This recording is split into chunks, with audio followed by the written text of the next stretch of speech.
Hello and welcome to the two-man power trip of wrestling. I'm your host, JP John Paz. With me today, a very special guest, former WCW announcer, interviewer, former WWE announcer, global wrestling, sorry, GWF, not Global Force. I was always make that faux pas, but That's a different crowd entirely. yeah, way different. This is talking about early 90s Global Wrestling Federation. He is, of course, Mr. Scott Hudson. Scott, welcome to the two-man power trip. How you doing?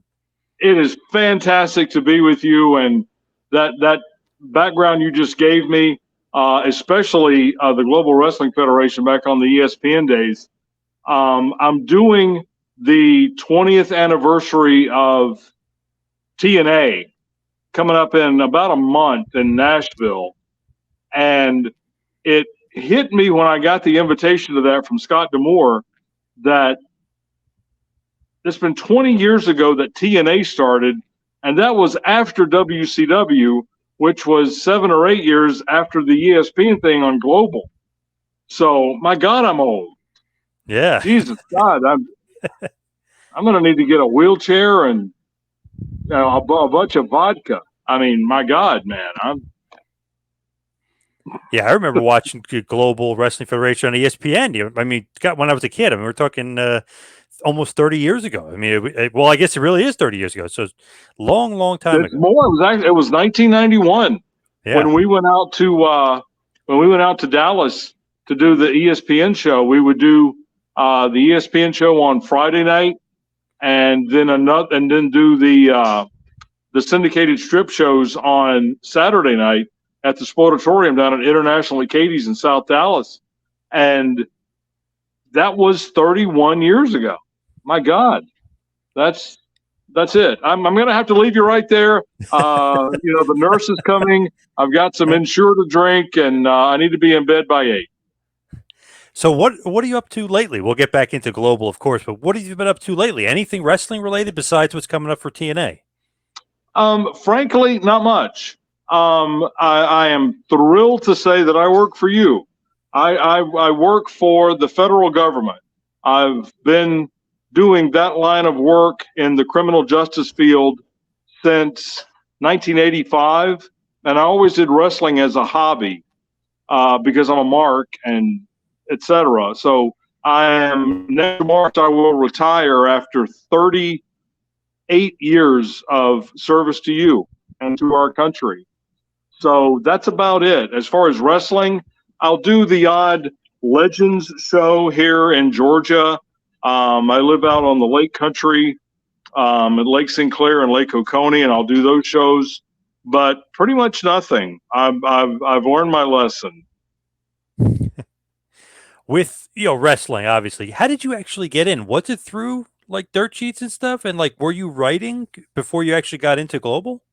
Yeah, that's exactly right. Your question's exactly right. I was a mark since 1970 when I started watching with my granddad, and somehow I lucked into. I think because I subscribed to. Oh my God, I cannot remember the name of the magazine. It was First Upon Times magazine. It wasn't Apter and Stanley West. I subscribed to those two, but I subscribed to Napolitano's magazine, and somehow Dave Meltzer of the Wrestling Observer newsletter got their, and I might be giving inside info here, but got their subscription addresses and sent me a free copy of the Observer. This was 84, and I read it and thought, this is exactly what I've been looking for. So I started corresponding with Dave and covering independent shows in Georgia and Florida and Alabama, and then later WCW TV tapings. And I had been an announcer. I was a disc jockey down in Tifton, and I did high school and college sports on the radio. Those two things, and just that's right. People willing to work for free, and I'll go.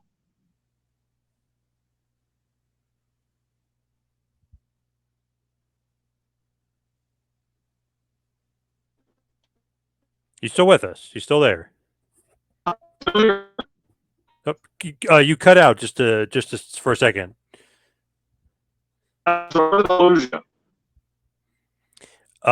Still a little grainy on hearing you. You were just kind of going through where you kind of ended up and where you were covering wrestling. Yeah, it was writing for the dirt sheets, for the Observer, and for the Torch, and for Arena Reports with Ron Lemieux and Matt Watch with Steve Beverly. I just met the right people. I had been an announcer for high school and college sports, and that was it. When I moved to Atlanta, that was it. When I went to a couple of shows and said, again, the magic words, "I'll work for free," off we go.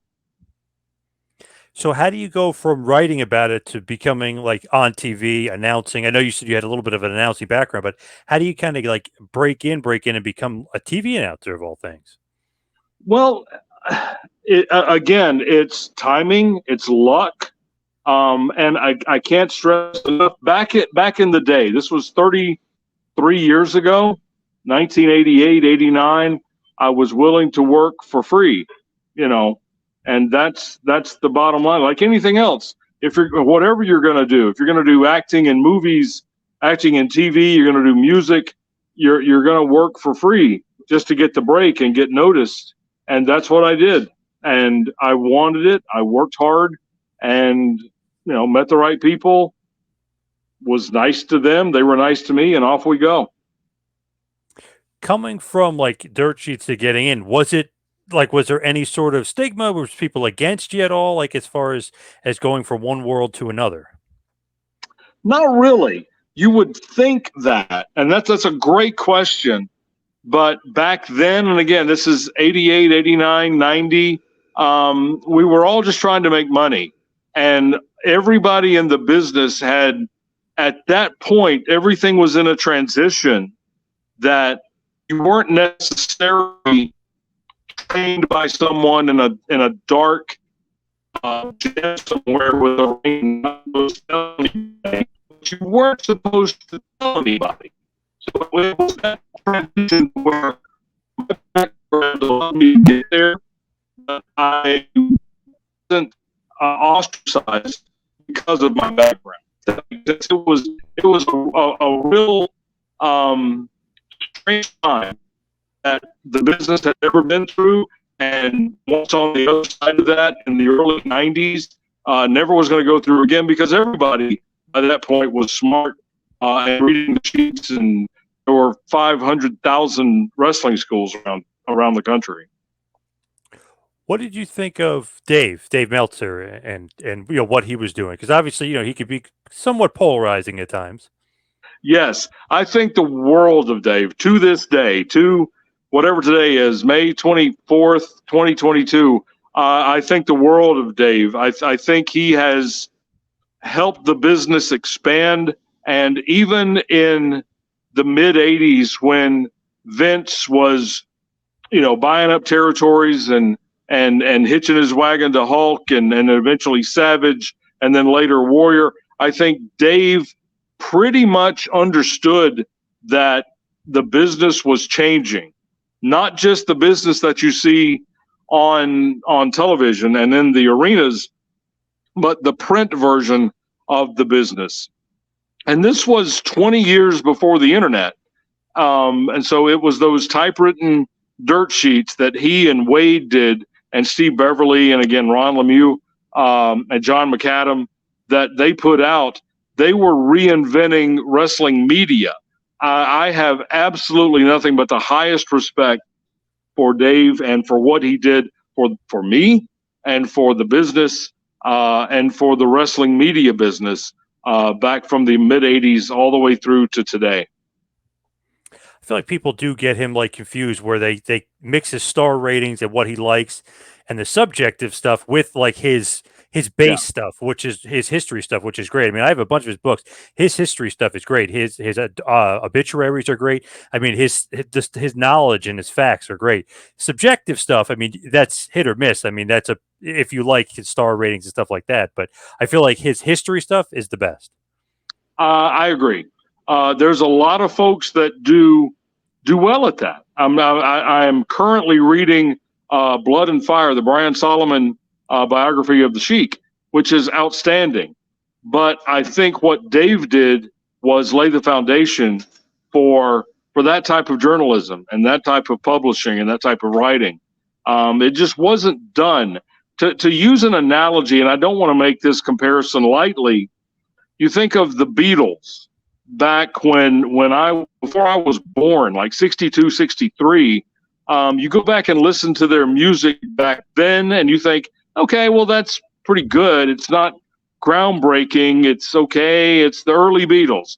But nobody was doing it except them back then. And what you look at with Dave, with the Observer, yeah, he had there were some problems. You could pick it apart, but nobody else was doing it.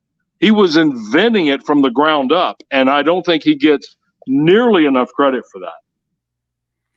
Do you like that world for yourself, or do you prefer, like, okay, I like being in the business, like on TV, working for an actual company, or do you like kind of the outside looking in? I would much rather be on the outside looking in. After being in the business from various perspectives from 1985 until right now, I would much still rather be that 13-year-old Mark in 1977 watching Georgia Championship and Championship Wrestling from Florida and Gulf Coast from Dothan and Mid Atlantic from the Crockett Promotions. I'd much rather be there. Much rather. Not even close. So when you're in and you start working for Global, like, do you get in through? I know you said like you work for free stuff, but are you friendly with like Joe Pedicino? Like, Yes. how do you actually start working for them? My best friend in the world is Stephen Prazak. Still is to this day. He's actually part of a group that's coming up to my house this weekend to go out for Memorial Day. And Steve and I would go to every independent show we could find in Atlanta, in the metro Atlanta area, North Georgia, back in the late 80s. We went to a show in Carrollton, and I'll make this quick. The ring announcer was horrible. He wasn't smart to the business, and he just wasn't smart at all. He was calling women by men's names. He was calling masked guys by unmasked guys' names. And I went up to Pedicino, who was the promoter, and I just said, I don't know what you're paying that guy, but I'll do it for nothing. And he said, you're hired. The next show is in 2 weeks. And that was it. And it was just luck, timing, working for free, seeing an opportunity and striking out. And it worked out. What did you actually think about like Global, the product? Like, did you like what they were putting out? Did you like them trying to revamp Dallas and the Sportatorium and kind of the direction that they were headed? Yes, the answer to the question is yes. But the bottom line was the business was evolving back then. The Von Erichs had, a few of them unfortunately had passed away. The Dallas market had cratered and was trying to be rebuilt. Jerry Jarrett had done that with the USWA and World Class Battle and merger that he had done a couple of years before. But it was tough. When we started the Global Wrestling Federation in 1990, Dallas was still a hot market, but it wasn't anything close to what it had been in 85 with the Von Erichs and the Freebirds and all of that other stuff. So it was tough, and it was difficult to find anything that would work. So Joe came in and brought in some familiar faces and some unfamiliar faces to Dallas, but familiar nationally. And for the longest time it worked. We had full crowds at the Sportatorium down in South Dallas. We were doing great numbers on ESPN and on the syndicated strip shows. But yes, absolutely. I love the product, love the guys. And again, we see people like Mark Bagwell and Scott Levy and Sean Waltman and Mick Foley and Terry Gordy, who was already a name, but other Jerry Lynn and folks like that who were just getting started in the business, and we were bringing them in as rookies or 2 years in and showcasing them on a national cable sports network, doing the best we could to get them and the product over. So it was a wonderful time. Pretty good talent. John Yeah. Tatum, Rod Price, the Yeah. Patriot, Doug Gilbert, obviously the Harlem Heat would come through there. I mean, it's pretty good as far as talent. Absolutely. There's a laundry list. What those you just said, the ones I mentioned, Steve Austin came through there, and it was a lot of fun. It was a great training ground, and it was an incredible place to learn the business. Not only as an announcer, that's one thing you can really learn that anywhere, but as a wrestler, those guys were learning from the best. Cornette was in there. Stan Lane was in there. Two guys I think the world of. It was a lot of fun. I just have nothing but positive memories of working in Dallas for the ESPN show. It was wonderful. Do you think ESPN helped or hurt Global? Because I've actually talked to Rod Price, and he was saying it might have actually hurt because it had a not homogenized, but it was PG more so, but less blood and violence because ESPN. But what do you think about that? Did ESPN hurt or help? That's a great point from Rod. I don't disagree with that, but we were trying to be different. At the time, WCW was not doing so hot.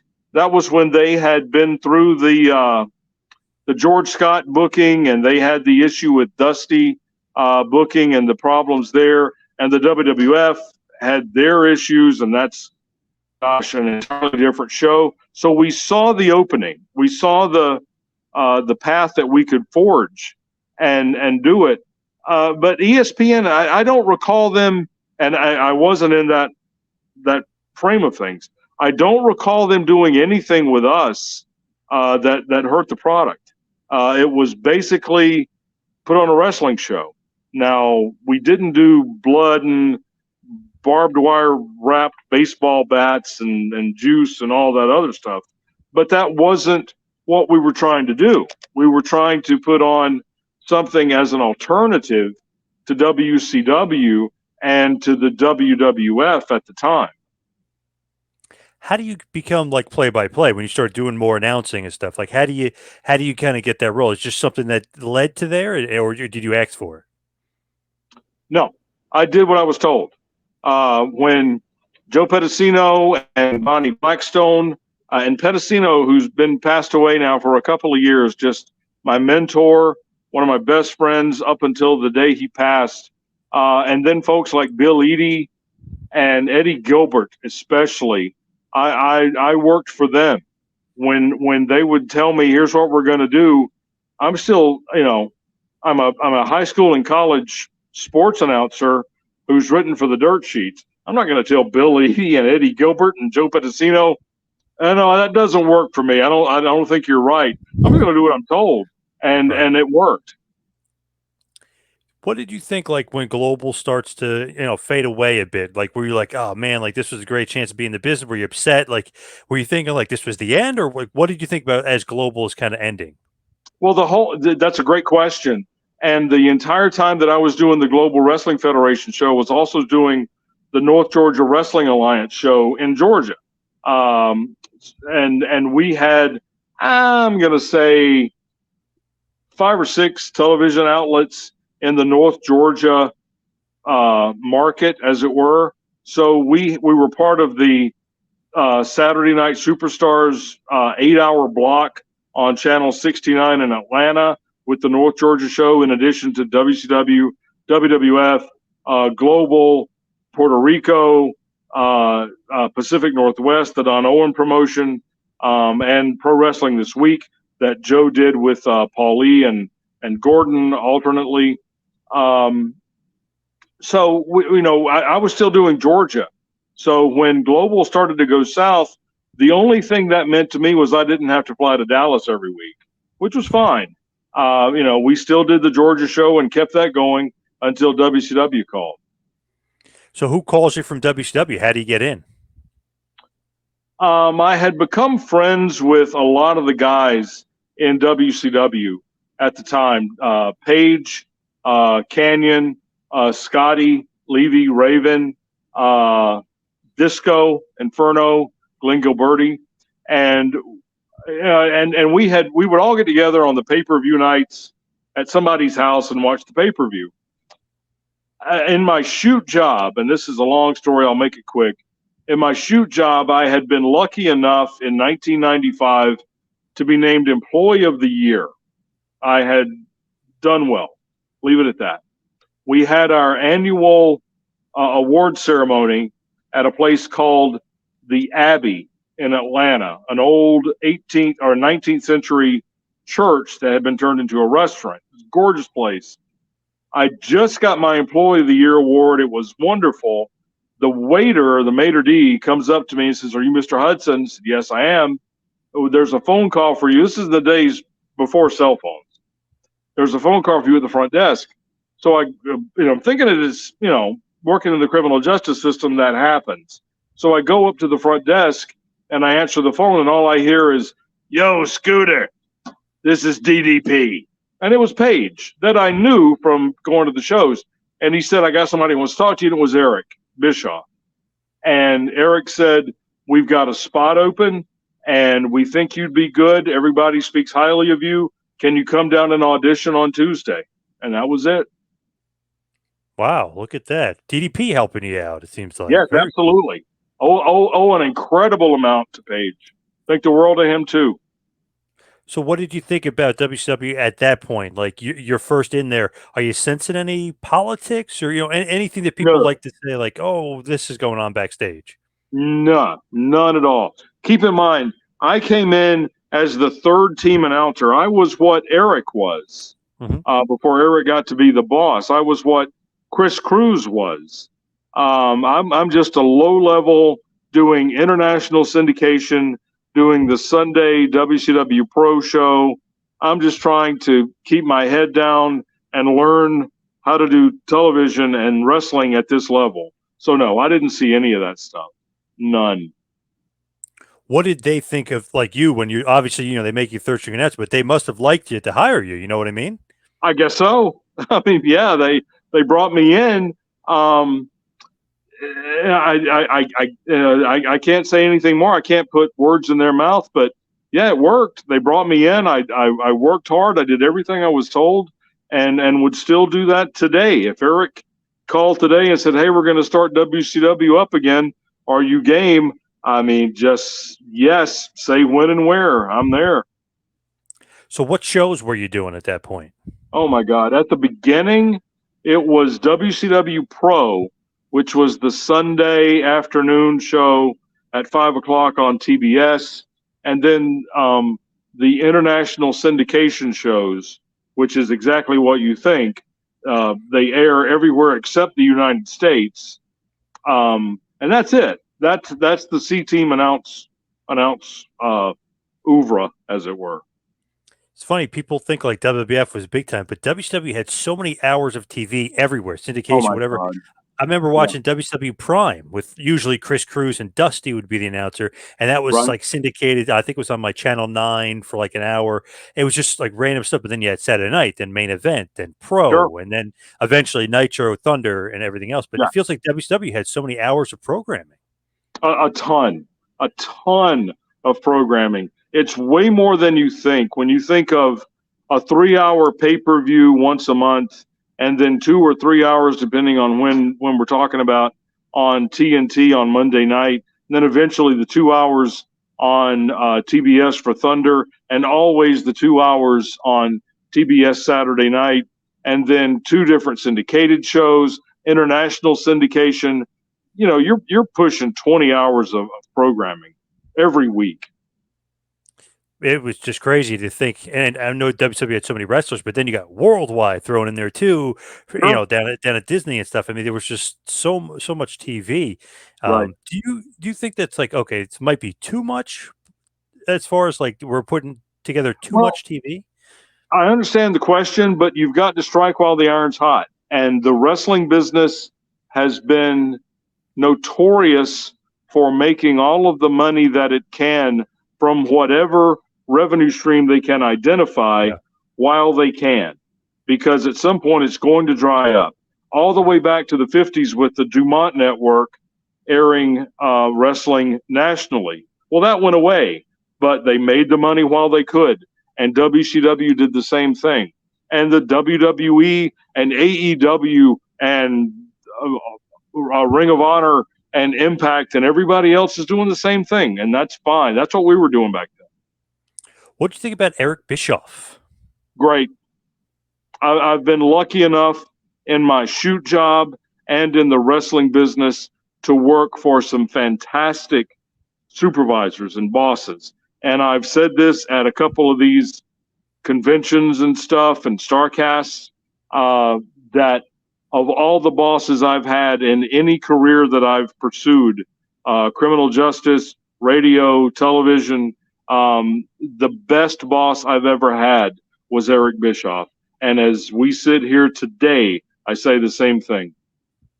It's funny, and I see all this negative stuff about Bischoff online. I just laugh. I'm like, okay, Vince McMahon's been around for 40 years. His dad was around for 30 before that, or, whatever it was, 20, 25 years before that. No one's beaten these guys. You know what I mean? They're the kings of the castle. They're the top guys. Eric Bischoff is the only one that's ever beaten a McMahon in the last 65 years, 70 years, whatever you want to say. Throw Jess McMahon in there too, because I know Vince's grandfather was a promoter. Nobody's beaten these guys. He did it. So you say whatever you want, ATM Eric and all the other nonsense. Nobody else beat Vince ever. And you think I'm going to say something bad about the guy that did that?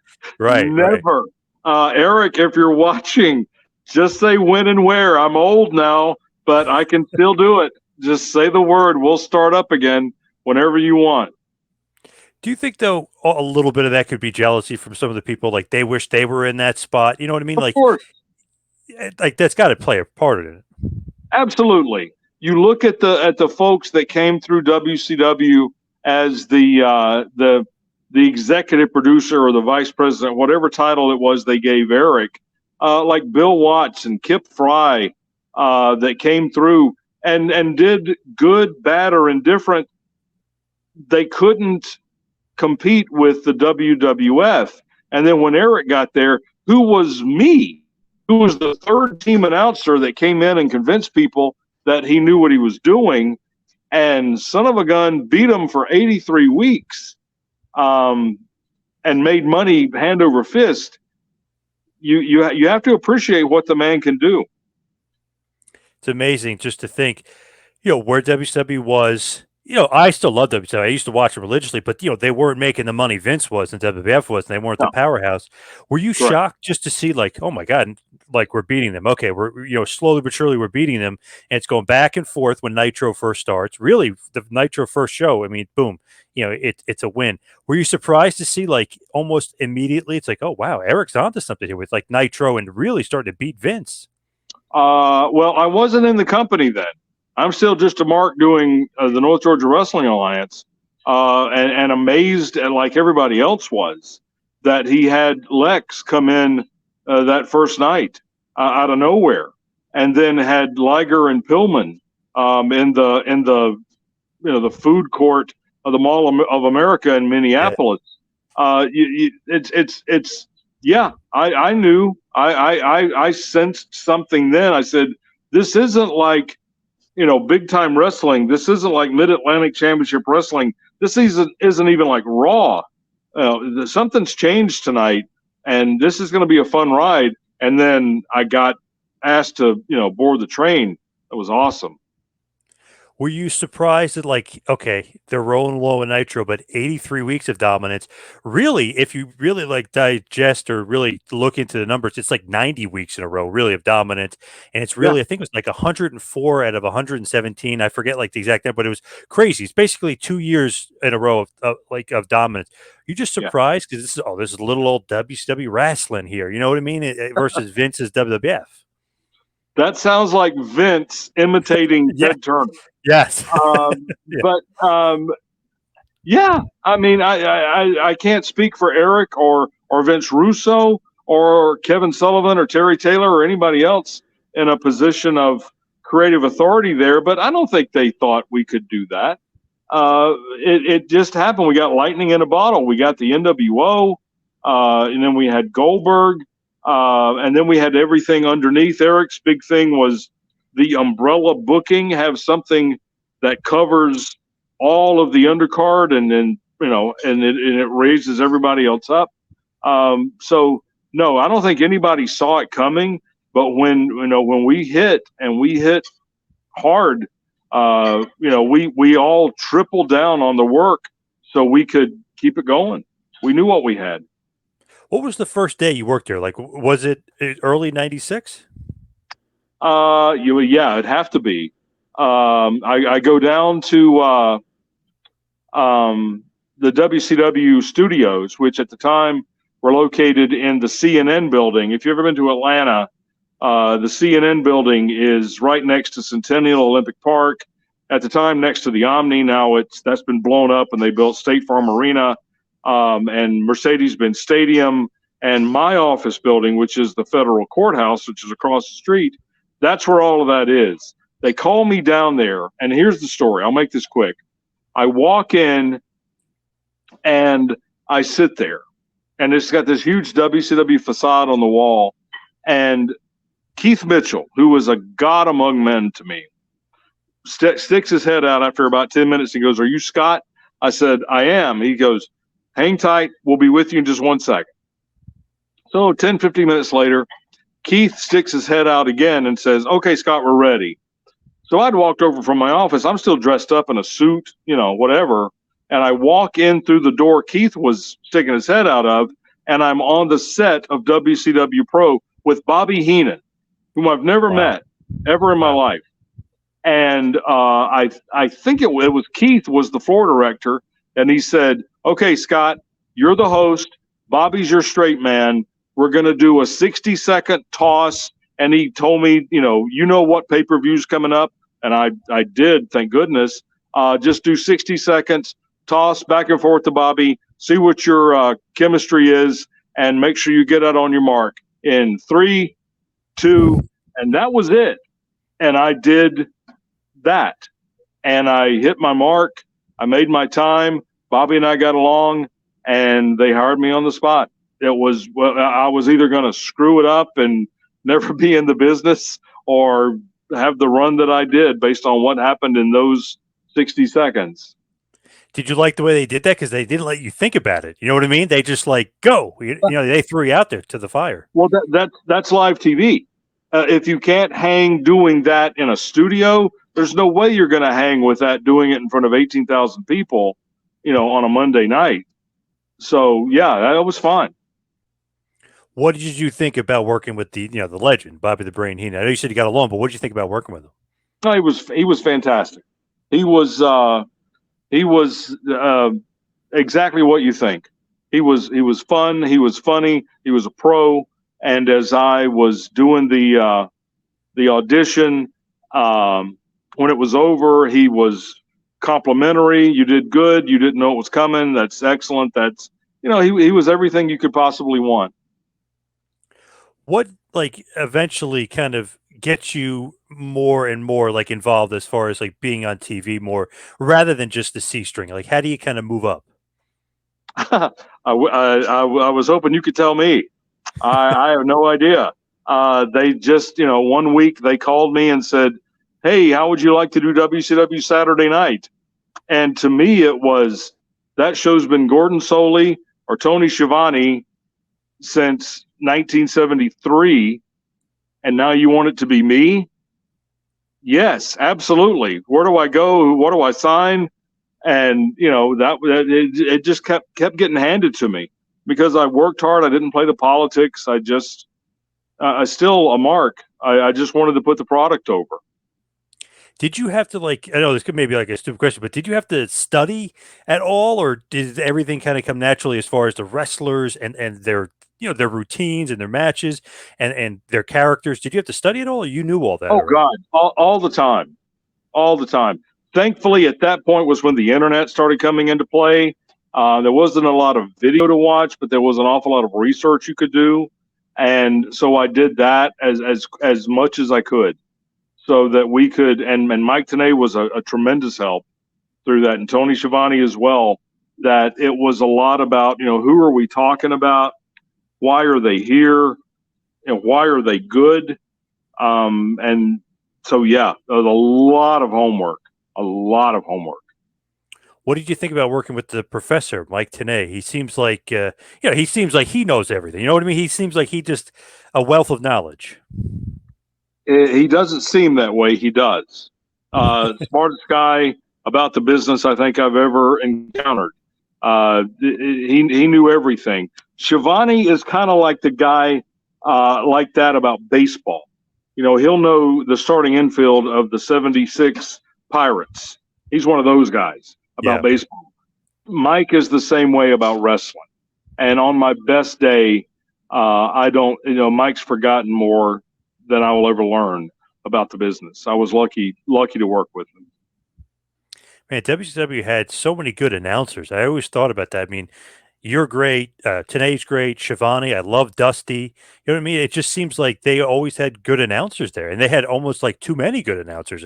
I mean, I guess you need it because you had so many shows, but it almost seems like you guys had like a dearth of great announce team. Well, it helps. I mean, it's part of the equation that you can have good wrestlers in the ring, but you're putting on a television product, and you've got to be able to sell the Taste the Rainbow of Fruit Flavors Skittles replay of the week. You've got to have somebody that can put that over. That's different than putting over a match in the ring. So we all knew our role. We knew how to tell the story, how to keep the interest level up when the guys in the ring may have brought it down to get to regroup and plot out what's next. We would keep the interest level up. It was kind of a ballet between the guys in the ring and the guys on the mic. The guys in the ring doing 90% of the work. Please don't misunderstand. What did you think when the NWO comes? You get Hall, you get Nash, Hogan turns heel. Did you really feel like kind of what the fans felt like this is changing the business? Like complete. I know I always say it's like the guys today that say game changers, I always die laughing because I'm like, no, the NWO, those are like that's game changers. Hogan turning heel, Hall and Nash, like they changed the business forever. Like, did you feel that when you're with WCW? Like, man, something is really, really different here. Like this is completely changed. Absolutely. Absolutely. It was the first time there had been a real cross promotion invasion type thing, not like the invasion of 2001, but when Rick went to the WWF early in the 90s, that hit to a degree, but nothing hit like Kevin and Scott, and eventually Ted and Scott Waltman, or Sean Waltman rather, coming down to WCW. That and Hulk being the third man from Bash at the Beach in '96. Nothing hit like that. And that's all. Scott and Kevin and Sean and Hulk. But the idea was Eric's. Do you think like okay, it's a great 2-year run, but do you think that anything held it back from?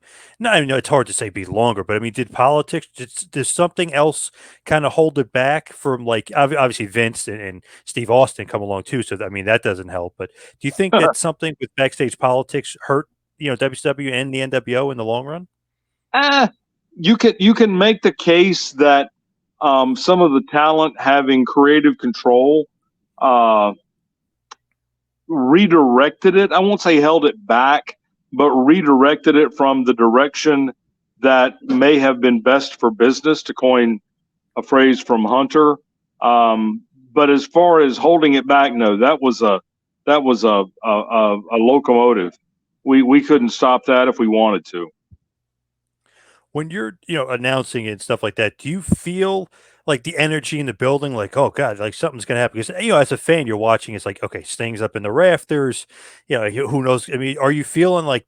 Because sometimes it's just a job, it's boring. But like as an announcer, do you feel like the energy of like, okay, we're on to something here. This is great TV. Yes, absolutely yes. And to illustrate that, we would me and Tony and Mike and Mark Madden and whoever else was at the table, for the most part, we would ask not to be told what was going to happen, because we were professionals and we wanted to have our real emotions sell what we saw. So what when and sometimes it was so crazy that they had to tell us. But for the most part, we would not know. The only thing we would know was who was going over, because we would want to know who's going to be on the replay. The Skittles Taste the Rainbow or Fruit Flavor instant replay of the week. We wanted to know who's in that. But otherwise, we didn't know. We didn't know how they were getting there. And we wanted to be able to sell it to the folks watching. Or Valvoline. Valvoline was also a big WCW sponsor. Yeah. Or eventually Surge. Surge, like that. Surge was, yeah, was that soda trucking company that was on there for a while. Can't remember who that was. Anyway, it'll come to me. But yeah, there's so many good sponsorships for you. 1-800-COLLECT was another big one. 1-800-COLLECT, yes. Yeah. Wow, that was the old Lee Marshall. They always sponsored his Nitro Party stuff. His Road Report, yeah. Yep. The Road Report, yeah. He always took a dig at Bobby the Brain. He always goes, "I'm going weasel hunting," or something like that. Yeah. Man, I miss those guys. Yeah. Man, there's another Lee Marshall, another guy that they scooped up, and Eric was really good as an announcer too. So I mean, there's so many good announcers in WCW. When you guys are like going along and you're cooking, it's great. But do you sense when it starts going downhill too? Do you sense like, okay, we're starting to lose it here? The train's coming off the track. Yeah, I mean, the thing about all of us is that we knew a lot about the business, so we knew when things weren't going well. We knew when it was, and we knew when it wasn't. So we did everything we could. There's only so many ways you can sell, rest in peace, Judy Bagwell on the pole matches, and we did the best we could. But at some point, we saw that it really had become something less than it was. But again, what WCW was when most folks now think it was at its lowest was still better than a lot of the stuff we see today. A lot better. And it wasn't nearly as bad as folks remember. I totally agree. I would take any of that over most of the stuff I see today. It's crazy. Even some of like the big important stuff going on, I was like, I'd rather take whatever WCW had going, because at least WCW had a really good roster. You know what I mean? They had depth on the roster. Yes, very much so. And every guy could work. I mean, Benoit, he's working the mid card. You know what I mean? Eddie, Ray, Dean, Jericho, Alex Wright was really good. I mean, there's Ultimo Dragon. I can go on and on. I mean, the roster. And I know, and all of the luchadors. I mean, every one of them. Ray Jr., Juventud, Psicosis, and there's 20 more. They were all fantastic. Man, I did the roster to me just unparalleled. It's just unbelievable, like roster for WCW. Kevin Sullivan always says too, and I buddies with him. He always says he's like the little thing to sink the Titanic. It's like a little chink here, a little chink there, like Goldberg losing, Starrcade '97, the Hogan Sting kind of screw up, right? Do you see that like as the announcer's like, oh, I can't let that happen. Oh, like, you know what I mean? Little mistakes along the way. Yeah, there were times when I guarantee you we're sitting out at the announce table and we see something. And again, we didn't know what was going to happen because they want the emotion to be real. And at that time, they really didn't want it to be real, because we would have said, what are they doing? That's the worst booking we've ever seen. But we didn't say that, obviously. We did everything we could to put it over. But yeah, we saw that from our position. Do you think too, like you mentioned, like creative control, do you think that the guys, like, not to say Kevin Nash booking was he's such a detriment, but do you think that the guys shouldn't have been booking if they're wrestling? I know this goes back forever with like, Dusty booking the NWA and stuff, but do you think like that could be a problem? Like that you really need one booker and like the wrestler shouldn't be involved with creative?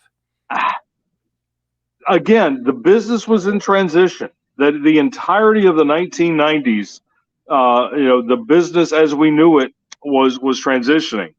Now, as we look back now, 25, 6, 7 years later, correct. The booker should not be talent.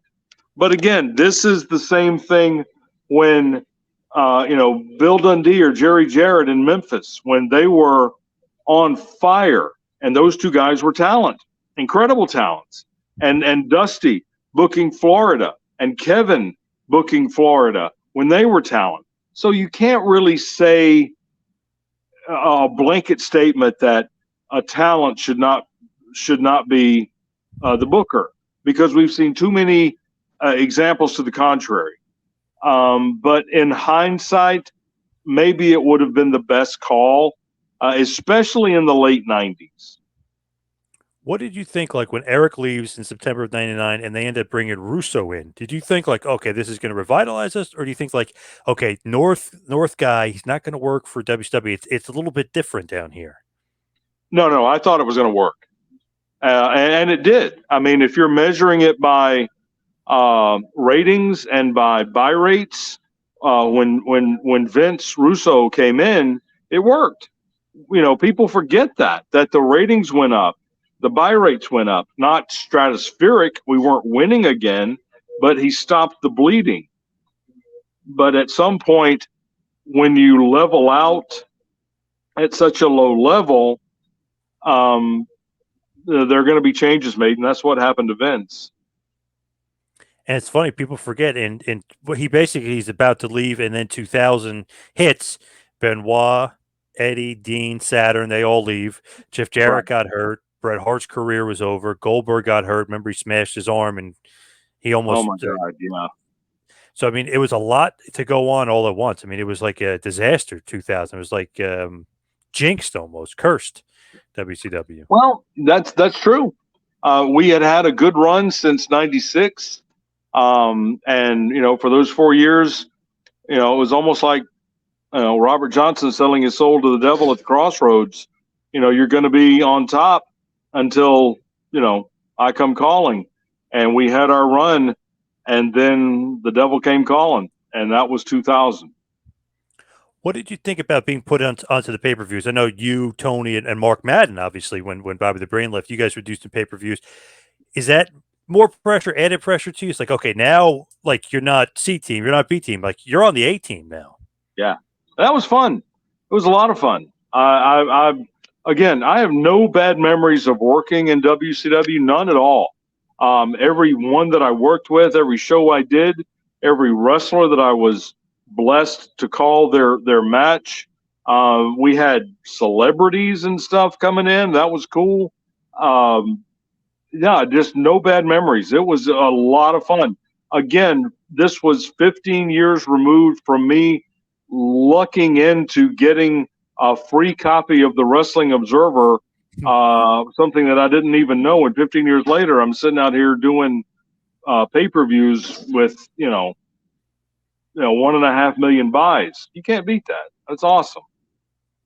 What did you think as WCW is getting closer to the end? Are you sensing anything like, oh man, like this, like it's not getting good? You're starting to tape Nitro and Thunder on the same days. Like, what did you think about heading towards the end of WCW? Were you feeling it? Yeah, we knew. To this day, I will use the analogy of what happened with us in Orange County, and I can't remember the dates, rather. But and hear me out on this, and knowing that I've got the dates completely wrong. But if you can imagine, on July 1st, we're in Chicago at the Rosemont Horizon, and we've got an 18,000 seat building and 16,000 screaming fans. The next week, we're in the Mark of the Quad in Iowa, in Cedar Rapids, I think, and we've got 14,000 screaming fans for Nitro. And then 2 weeks later, we're in the Omni in Atlanta, and we've got 12,000 screaming fans. Every week it gets lower and lower, but from watching the television show, you wouldn't know there was one less person, because we were drawing the most rabid fans. And then eventually we end up in Orange County, California, at I think it's like the community center or something like that. And there's like 900 people for a Nitro. And they're crazy loud, but it's 900 people. And 2 months previously, we had been playing in front of 16,000. And so we knew, we could see that. And then the analogy and the words that I always use is, we're heading for Orange County. If I see something, even in my real job or something in real life, I say, that's not going to work. We're heading for Orange County. That's what I'm referring to. But again, the 900 folks in Orange County were crazy, rabid, loud, and loved it, and would show back up the next time. But again, that's what we were dealing with. When we saw that, we knew things were really in a bad place. Was everybody just going to watch WWF, or were they leaving, like not becoming fans anymore? That's a good question. Think about this. We're here in May of 2022. There was a time in the time when we were beating Raw, and just after Raw started kicking our ass, that it didn't matter who was winning. There was still 10 million people watching wrestling on Monday night. And it varied, who was watching what. But that's 10 million people watching wrestling on Monday night. The WWE now will put out a press release if they have 2 million people watching Raw. That's a fifth of the people that were watching both shows 22 years ago. So they didn't die. I'm sure some of them did, but not nearly enough to make a difference. They're not dead. They're out there. They would watch wrestling again, but something happened with the WWE and with us to where people just lost interest. And, it's cyclical. It's the nature of the beast.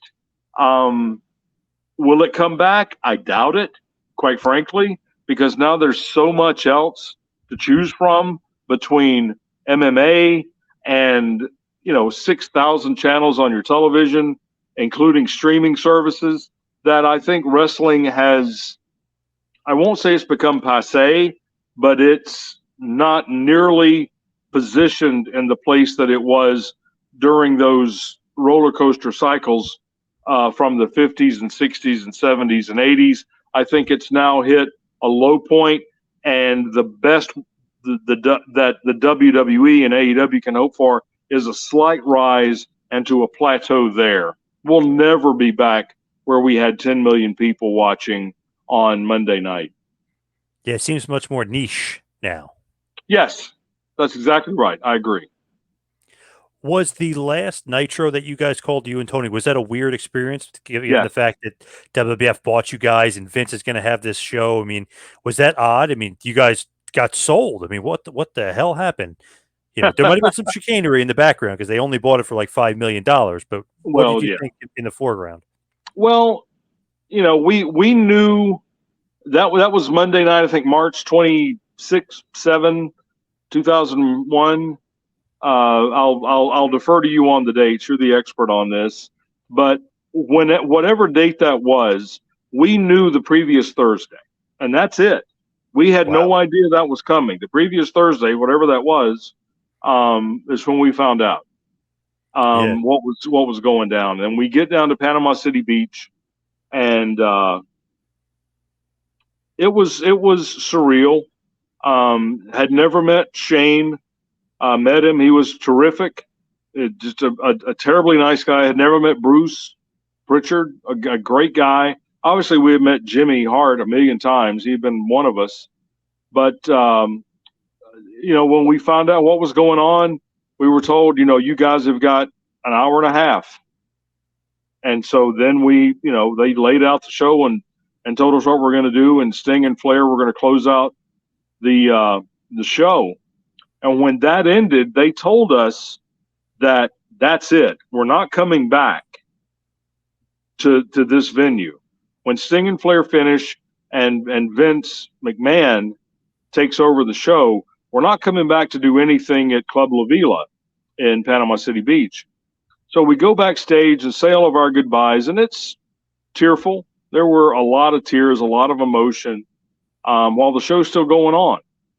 And Tony comes up to me and says, what time's your flight? I said, it's like 5 o'clock in the morning, 5:30 in the morning. He said, cancel it. Let's drive back. So Tony and I drove back to Atlanta, leaving at like 11 o'clock on that Monday night. It's only about a 5-hour drive back to Atlanta from Panama City Beach.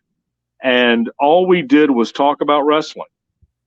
Why we love the sport, how he got started, how I got started, which was completely different. He'd been around for a lot longer and had done a lot more than I had. I was just learning. But who our favorite guys were and angles we enjoyed. And for 5 hours, Tony and I just in the car just cracking each other up and laughing and reminiscing about the sport that we both loved. And that was how Nitro ended for me. I don't ever think Nitro ended, and when it comes to me personally, with Sting and Flair. As great as that was, Nitro for me ended with that car ride back with Tony. And I'd give anything to have to do that again. Wow. Pretty powerful stuff. It's pretty cool. I mean, he'll tell you, just cancel it and let's chum it up like old college buddies. Let's do one last ride, one last run. Right. Exactly right. So as we head for the finish here, we head towards the wind down. I know you do end up working for WWE. I know you're on Raw with Arn Anderson and Booker T and Buff and stuff. Did you ever have a contract with them? Were you supposed to work with them longer? And how come the chemistry didn't really work out there? No.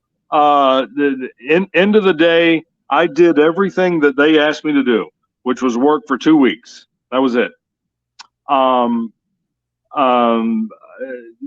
whole thing was snake bit from the beginning because McMahon did not want anyone from WCW getting over. Eventually, Ray Jr. and Booker had a long run in WWE in spite of how they were booked. But everybody else was gone within a year and a half or a week and a half. That was just sad. I mean, when you think that Vince McMahon had the hot angle of all time to keep the business hot as it had ever been for 3 years or more without even trying, but to burn it to the ground just out of what I feel is vindictiveness against WCW. That's sad. That's really sad. But again, he won the war, and in Vince's defense, Vince McMahon's defense, to the victor goes the spoils. He wins the war. He gets to write the rules. He gets to write the history, and the history is he destroyed WCW, and we're not around anymore.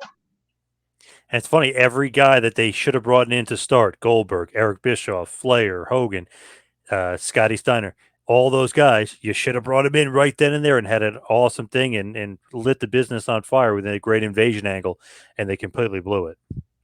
Now, there were contract issues with those talents. I'll say that. That they couldn't work anywhere else. They would have had, it is a long story, but I don't think there was any way that list of talent that you just mentioned was coming into WWE at the time. But again, they would have eventually been there. They were all there eventually. Goldberg's still there, or he was anyway. But again, it was a missed opportunity. I think that's the quickest way to say it. Now, as far as like TNA, obviously, you did work for TNA, and you will be working there again. Good positive experience though, as far as TNA was concerned, and the Jarretts and Russo and everybody else that was down there. With TNA, oh yeah, great time. Total professional organization, no question at all about the direction they were heading in. I can't wait to see those guys again coming up in a month. I've been gone, for 17 years from TNA. I left there in 2005, but A great organization, a lot of fun. They've changed an awful lot since I left, but no problems at all. What's next for you? Anything else? What's besides TNA? Anything else wrestling related coming up? The TNA thing, I've got a Legend show. The guys in Rome, Georgia, that do the Superstars of Wrestling Legend show, they're firing up to do that again this coming October. I can't wait to do that. But that's probably going to be about it. I'll be honest with you. I'm 57 years old. I know I look 20. And here's a funny story. I did a thing with my high school graduation class, and they saw me, and you see this visage. They were like, "Gosh, you haven't changed a bit." I said, "First, thank you. Second, up yours, because you're saying I looked 57 when I was 22." Yeah, it's true. Yeah, I at 57 years old, I don't think I'm done. I let the kids do it. And by kids, I mean anybody under 40. They can run around and fly around the world and get a billion travel miles and put a million miles a year in their car, and they can have that. I still love the sport. They love the sport, but I don't have the desire to do that travel anymore. Now, as far as social media, stuff like that, do you have anything you want to push or get out there as far as, or do you not do really social media as much? I have a Facebook thing, but I really don't do it. I don't do much.